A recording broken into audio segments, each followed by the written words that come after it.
Hey everyone, it's Colleen, your friendly neighborhood abortion influencer. And tonight, let's talk about how this country, the United States, criminalizes women for having the audacity to exist while pregnant. So many of you have already heard about this, but here is what happened. A 24-year-old woman in Georgia had a miscarriage, and it has been determined now by fetal autopsy that it was just a normal miscarriage. And this poor woman passed out from the blood loss. So the police found her bleeding and unconscious outside her apartment, and their response? Not to help her, but to fucking arrest her.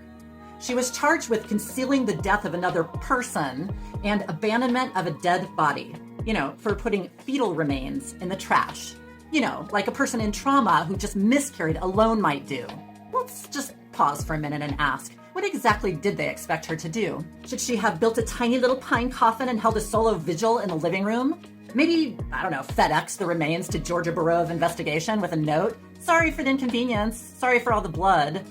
Or better yet, stage a full funeral procession down Main Street with bagpipes and horse-drawn carriage for maximum state approval. How's that? A miscarried fetus is not a person. As soon as we define them as such, actual persons lose their rights. Are we getting this yet? Look, miscarriage is not a goddamn crime. But in post-Roe America, it's being treated like one, especially if you're young, poor, or a person of color. This is what abortion bans do. They criminalize private medical moments. They insert the state into your uterus and call it justice. And here's the kicker. The press just reprints what the police tell them. They say a woman dumped a fetus in a trash can, and people click without realizing she was bleeding out, terrified, and alone. Where's the follow-up question, press? Where's the humanity in these articles? Look, we should protest when free speech is crushed. But where are the protests when somebody's bodily autonomy is literally erased?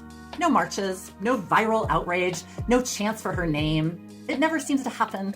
We don't just have a free speech crisis in this country, though. We have a compassion crisis, especially when it comes to women, pregnancy, and power. We need to control this narrative. Stop letting law enforcement define medical events. Start demanding that the media ask harder questions. And if you're as outraged as I am, share the story. Talk about it. Say her name. Selena Maria Chandler Scott. Say it, because no one should go to jail for a freaking miscarriage. And hey guys, if you're self-managing an abortion or supporting someone who is, check it out right here. Get some help. Yeah, they want our silence, our shame, and submission. Don't give them any of it. Keep up the good fight. Okay, thanks, bye.